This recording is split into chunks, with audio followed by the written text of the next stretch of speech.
Ons voete is vanoggend eintlik lekker stowwerig, want ons stap nou al 6 weke saam hierdie lydenspad. Ons het begin in die droë woestyn en ons het die dinge langs die pad neergesit wat ons teruggehou het. Ons het gedrink by 'n put saam met 'n vrou wat dors was vir meer. En ons het geleer dat God nie kyk na die oë wat ons meek na kyk nie, maar na die hart. Verlede week was die oorliggende tema die graf gewees. Ons het die koue dood gevoel, maar toe het Paulus vir ons in Romeine 8 kom sê, daar is 'n asem binne julle wat sterker is as die graf. Vandag bereik daardie asem die stadspoorte. En die vraag vanoggend is, maar hoe lyk hierdie asem van die ewige wanneer dit in die publiek verskyn? Hoe lyk die krag van ons verlosser wanneer dit die strate van ons wêreld tref? Lyk dit soos groot perdewaans en oorlogsperde of lyk dit dalk eerder soos 'n donkie wat nederig nader aangestap kom? Voor ons Matteus 21 lees, kom ons sluit die oë, dan bid ons saam. Ons Hemelse Vader, ons is vanoggend hier by mekaar en na 'n lang lydenstyd, na hierdie journey waarop ons was, hierdie reistog, kom ons vanoggend en ons verwelkom U by ons in hierdie gemeente. En ons kom vanoggend om na U te luister. Here, ons kom vanoggend om te kyk na die koning wat op 'n donkie gery het. Here, help ons maar net om te kyk met dieselfde oë waarna U kyk. Here, help ons om nie net te hoor nie, maar vanoggend in te asem. Here, help ons om te verstaan en te hoor wat dit beteken as ons groot koning op 'n donkie ry. Here, dankie vir hierdie groot geleentheid. Ons loof en ons prys die groot en heilige naam alleen. Amen. Ek lees vir ons Matteus 21 vers 1 tot by 11. Jesus en sy disippels het naby Jerusalem gekom by die dorpie Betfage op die Olyfberg. Jesus stuur toe 2 van sy disippels en hy sê vir hulle, gaan na die dorpie hier voor julle. Julle sal 'n donkie en haar filletjie kry. Julle moet die donkie losmaak en hulle na my toe bring. En wanneer iemand vir julle iets daaroor sê, dan moet julle sê, die Here vir hulle gebruik. Maar hy sal hulle dadelik weer terugstuur.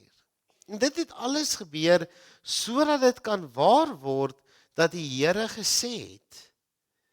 Hy is die profeet, hy die profeet gestuur het, hy het gesê, sê vir Sion, kyk, jou koning kom na jou toe, hy is nederig en hy ry op 'n donkie, op 'n jong donkie, 'n donkievul.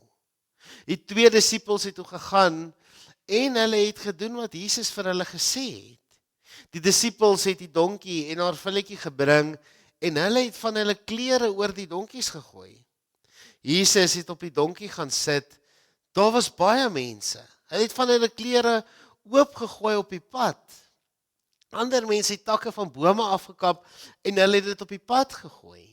Die groot klomp mense wat voor Jesus geloop het en die ander mense wat hom gevolg het, het aangehou om hard te skree en te sê, prys die seun van Dawid, prys die man wat kom. Die Here het hom gestuur om sy werk te kom doen. Prys God in die hoogste hemel. Toe Jesus in Jerusalem kom, het almal in die stad baie opgewonde geword en gevra, wie is hierdie man?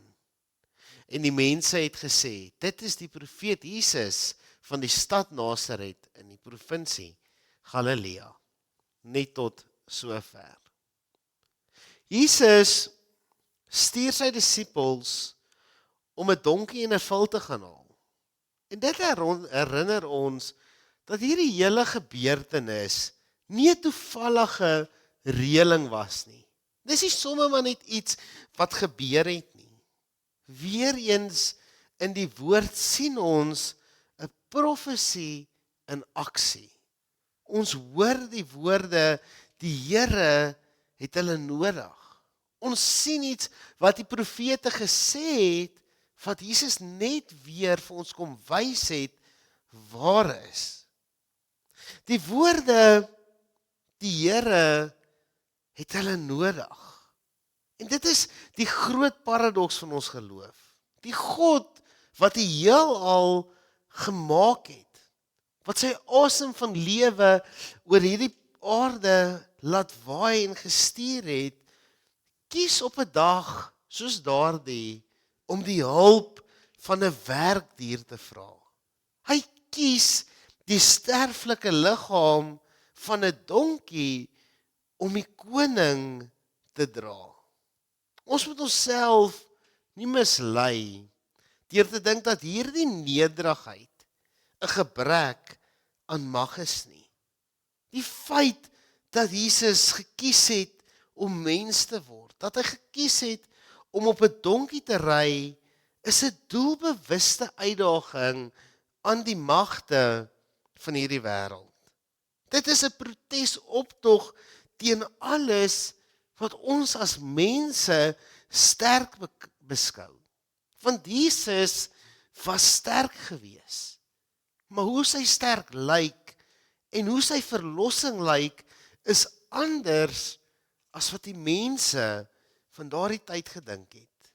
Hoe sy sterk vandag lyk en verlossing vandag lyk, is dalk anders as die persepsie wat ons daarvan het.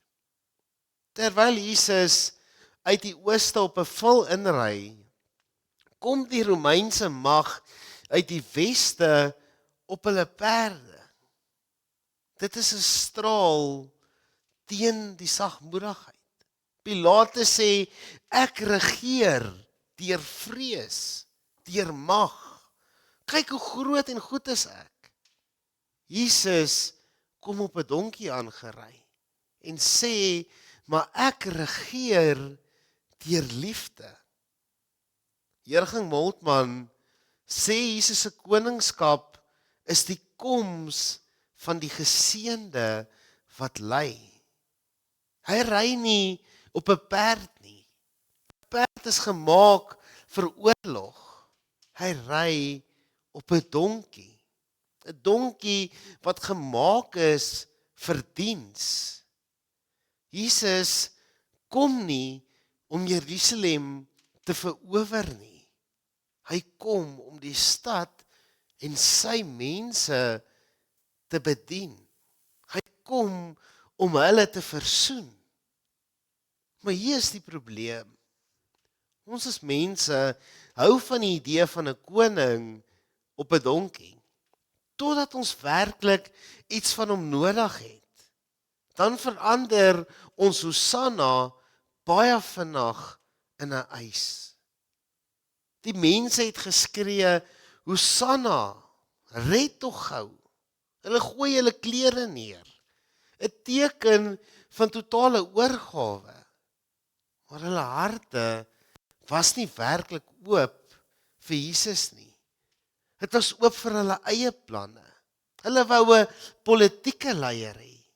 Hulle wou 'n vegter hê wat teen die Romeine moes oorlog maak en hulle die Romeine oorwin. Hulle klere lê op die pad, maar hulle trots is nog stewig om hulle skouers.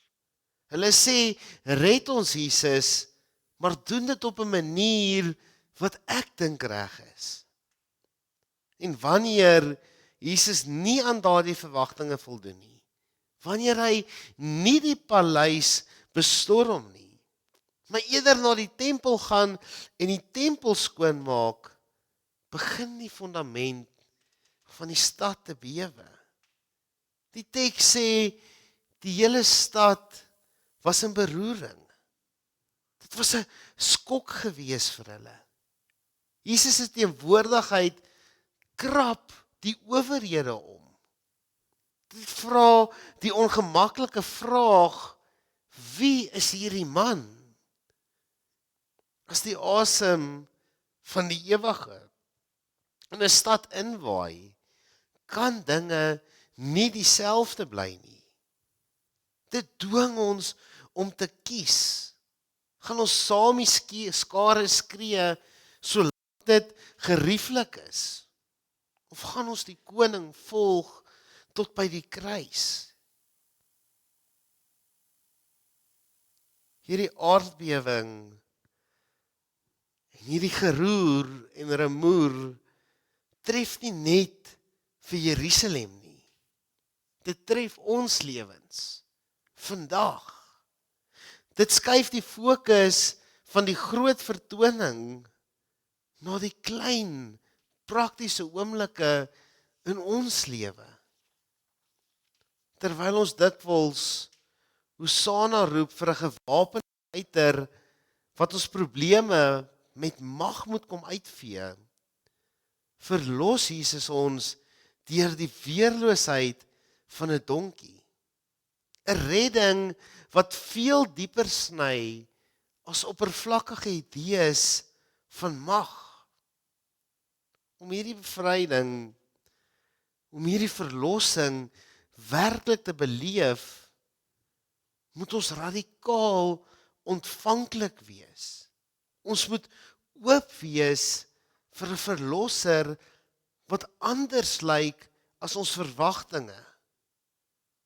Wat anders optree as wat ons dink.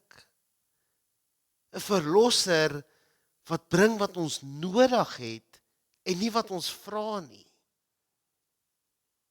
Hierdie verlossing lyk nie soos 'n vuis wat slaan nie, maar soos 'n hand wat bedien.